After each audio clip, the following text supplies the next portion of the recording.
NRO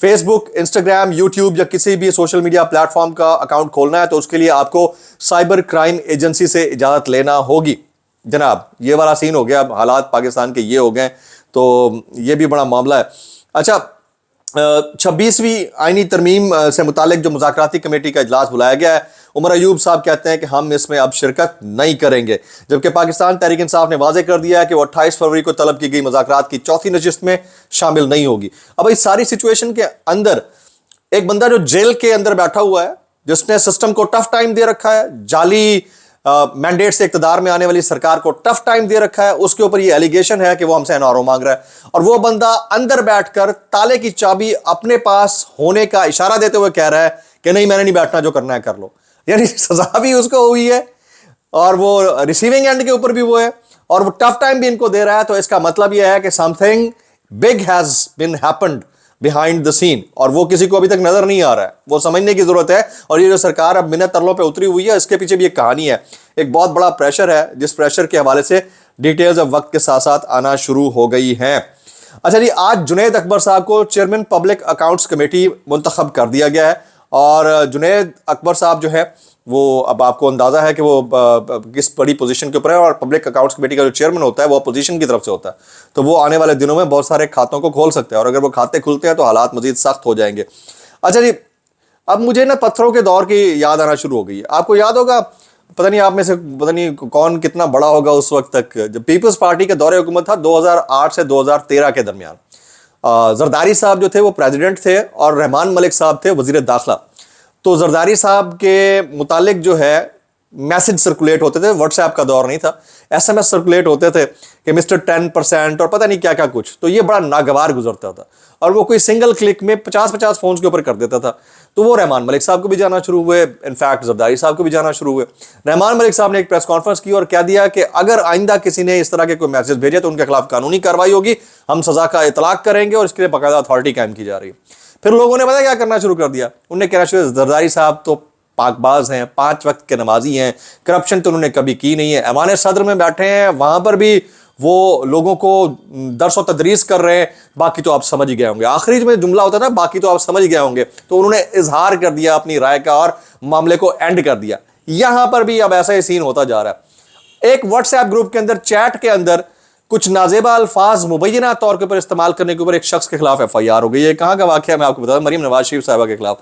what's app group میں وزیر اعلیٰ پنجاب کے متعلق توہین آمیز الفاظ، پاک پتن تھانہ فرید نگر پولیس شہری کے خلاف پیکا ایکٹ کے تحت مقدمہ درج کر لیا گیا. اب آپ اندازہ کیجئے کہ واٹس ایپ گروپ کے اندر جو ڈسکشن ہوئی ہے اس کے اوپر بھی ایکشن ہونا شروع ہو گیا ہے. تو لوگوں کو رائے کے اظہار کا طریقہ بدلنا ہوگا. جیسے آج میں دیکھ رہا تھا کہ کیا یہ فیک نیوز نہیں ہے، یہ سوال کر کے وہ پوری خبر شیئر کر دی. تو اب آپ کو پتا ہے کہ آپ کا جو کانٹیکسٹ ہوگا وہ کس کانٹیکسٹ میں آپ اس کے پکڑائی کے زمرے میں نہیں آتے. تو میں بہت سارے لوگوں کو دیکھ رہا تھا، میرا خیال ہے کہ جس نے رائے کا اظہار کرنا ہے وہ اپنے 10 راستے نکال لے گا. لیکن یہ جو حرکت کی گئی ہے، یعنی جس طرح کے قوانین پاس کیے جا رہے ہیں، یہ اس حکومت کی بوکھلاہٹ کا منہ بولتا ثبوت ہے، اور اس کو آپ اگنور نہیں کر سکتے. اچھا جی، ایوان کے اندر صحافیوں کی جانب سے آج شہباز گردی نامنظور کے نعرے لگایا. پارلیمنٹ کے گیٹ نمبر 1 کے باہر صحافیوں کی بڑی تعداد موجود رہی اور تمام کے تمام اس کے اوپر بہت غصے میں دکھائی دیے. اچھا، غصہ تو ہر دور میں یہ دکھائی دیتا ہے، لیکن اس دفعہ یہ چیلنج ہوگا صحافیوں کے لیے، کیا آپ اس اتھارٹی کے بل کو واپس کروا پائیں گے یا نہیں کروا پائیں گے. خان صاحب کے دور میں ہوا تھا، سارے صحافی ایک ہو گئے اور وہ بل واپس کروا لیا گیا تھا جو فواد چودھری صاحب لانا چاہ رہے تھے. اب دیکھتے ہیں کہ اس کے اوپر ہوتا ہے نہیں ہوتا. یہ بہت بڑا چیلنج ہوگا اس وقت کے صحافیوں اور اس وقت کی اپوزیشن کے لیے. اچھا، 26ویں آئینی ترمیم کے خلاف سپریم کورٹ میں ایک اور درخواست دائر کر دی گئی ہے اور ایڈوکیٹ وسیم عباس نے ترمیم کالعدم قرار دینے کی استدعا کر دی ہے. ایک اور سٹوری جس کو آپ اگنور نہیں کر سکتے وہ یہ ہے کہ وزیر داخلہ محسن نقوی کے چین کے خلاف کام کرنے والے group new federal state of China کی تقریب میں شرکت کا انکشاف، اور امریکی صحافی مائیکل کوگل مین کا ٹویٹ، وزارت خارجہ کی وضاحت تقریب میں غلطی سے چلے گئے تھے. اب آپ دیکھیں کہ جو اینٹائی چائنا یا چائنا کے اگینسٹ کوئی ونگ ہے یا گروپ ہے، اس کی تقریب میں شرکت صرف تصاویر کے ذریعے دکھانے کے لیے کہ میں گوروں کے ساتھ اٹھ رہا ہوں یا بیٹھ رہا ہوں مبینہ طور کے اوپر، وہ کتنا بڑا ٹینٹ بطور ریاست ہمیں دے سکتا ہے. اس کا اظہار وزارت خارجہ کے جو بیانات ہیں اس کے اندر آ گیا. تو وزارت خارجہ کیا کہتی ہے میں آپ کے سامنے شیئر کرتا ہوں. پاکستان کی وزارت خارجہ کہتی ہے کہ محسن نقوی واشنگٹن میں new federal state of China کی تقریب میں غلطی سے چلے گئے تھے. پاکستان اپنی ون چائنا پالیسی پر بالکل واضح ہے. اب یہ کن کی غلطیاں ہیں, کون ایکسپلینیشن دے رہا ہے, اور ایکسپلینیشن دینے کی نوبت کیوں آئی ہے, good cop bad cop whatever the case it is, لیکن ہزیمت کس کو اٹھانا پڑ رہی ہے, اس کا ادراک اس ریاست اور اس حکومت کو کرنا ہے, اور دیکھنا یہ ہے کہ یہ ادراک ہوتا ہے یا نہیں ہوتا ہے. ایک اور بڑی خبر میری نظر سے گزری, میں دیکھ کر ہل گیا کہ بہتر مستقبل کے لیے یومیہ 2000 ہنرمند پاکستانیوں کا بیرون ملک جانے کا انکشاف. برین ڈرین کے ہم اس لیول پر پہنچ گئے کہ کوئی اگر لیگل کام کر رہا ہے تو آپ کو اتنے بڑے بڑے نوٹس پکڑا دیتے ہیں کہ وہ بیچارہ ملک چھوڑ کر بھاگنے کو اٹھ بیٹھتا ہے. کچھ حقائق میرے ساتھ بھی ہیپن ہوئے, میں وقت آنے پر کھولوں گا, لیکن بہت افسوس کے ساتھ ہم ایسی سوسائٹی میں رہتے ہیں جہاں پر محنت کر کے اپنے زورے بازو کے اوپر اپنی جگہ بنانے والا بندہ, اس کو جینے لائق نہیں چھوڑا جاتا, اور کوشش کی جاتی ہے کہ یہ خود تنگ آ کر یہ سوسائٹی, یہ معاشرہ, یہ ملک چھوڑ جائے, یہ پیسہ نکال کے کہیں اور لگا دے. یہ بہت بڑی ڈیولپمنٹ ہے جس کو دیکھا یومیہ 2000 لوگ پاکستان چھوڑ کر جا رہے ہیں. کسی بے شرم کو یہ شرم آئی ہے کہ کتنا بڑا برین ڈرین ہے, اور آپ ٹچوں سے بیٹھ کر بیانات دلواتے ہیں کہ جرمنی چائنا پتہ نہیں کیڑے کیڑے جنگوں کے دوران بھی اگر لوگ چلے گئے تھے تو کیا ہو گیا تھا. اور بھائی یہ ڈیجیٹل ورلڈ ہے, آپ لوگ ایک طرف اتھارٹیاں بنائے جا رہے ہو, دوسری طرف ڈیجیٹل پاکستان کی بات کرتے ہو, کوئی شرم سے ڈوب مرنے کا مقام ہے. تو یہ والی جو سچویشن تھی میں نے آپ کے ساتھ شیئر کرنی تھی. اب آپ آ جاتے ہیں ون ون فارمولا کیا ہو سکتا ہے. ون ون فارمولا جو ہے نا بڑا امپورٹنٹ ہے. میں نے کچھ دن پہلے آپ کو بتایا تھا کہ ایک پوائنٹ آف انڈرسٹینڈنگ ایسا آ سکتا ہے, not between the government and Khan صاحب, بٹوین خان صاحب and the people who are really very powerful, ان کے درمیان کوئی ایسا پوائنٹ آف انڈرسٹینڈنگ آ سکتا ہے. چیزیں اسی طرف جاتی ہوئی نظر آتی ہیں بائی دا وے مجھے, کہ جہاں پر خان صاحب ایسے دکھیں کہ انہوں نے کوئی ڈیل نہیں کی اور کوئی این آر او نہ دیا ہے نہ لیا ہے, اور جب وہ باہر نکلے تو وکٹری کا نشان بناتے ہوئے آئیں, اور انہوں نے اب کہنا شروع کر دیا ہے کہ بہت زیادہ ٹائم نہیں ہے. تو اور دوسری طرف سے بھی جو پارٹی ہے وہ اس کے اوپر یہ پریشر نہ ہو کہ وہ کسی دباؤ میں آ کر جو ہے نا یہ والا فیصلہ لے رہی ہے اور خان صاحب باہر ہے. تو مجھے ایسا لگتا ہے کہ ایک اس طرف بھی ابھی اسی اسٹیٹ آف مائنڈ کے ساتھ بیانات آ رہے ہیں, اس طرف سے بھی ویسے ہی بیانات آ رہے ہیں. تو جو بیچ میں سینڈوچ بنی ہوئی ہے وہ یہ سرکار ہے جس کا ٹائم پورا ہو چکا ہے, ان کو پتا ہے ان کی شیلف لائف پوری ہو چکی ہے. تو اس سچویشن کے اندر کس کو فائدہ ہے کس کو نقصان ہے, یہی وہ ون فارمولا ہے جو مجھے پریکٹیکلی امپلیمنٹ ہوتا ہوا نظر آ رہا ہے. اسی وجہ سے ٹائم جو ہے وہ گین کیا جا رہا ہے, یا یہ چیزیں لنگر آن ہو رہی ہیں. میں نے آپ کو آلریڈی کہا تھا کہ پرووائڈیڈ دیٹ کے کیپشن کے ساتھ آپ نے سمجھنا ہے کہ کنڈیشن ہے کہ آنے والے دنوں میں تبدیلیاں آ سکتی ہیں, تو کس نوعیت کی آ سکتی ہیں. ولاگ ذرا لیٹ ہوا ہے, معذرت خواہ ہوں, دعا میں یاد رکھیے گا. السلام علیکم ورحمۃ اللہ وبرکاتہ.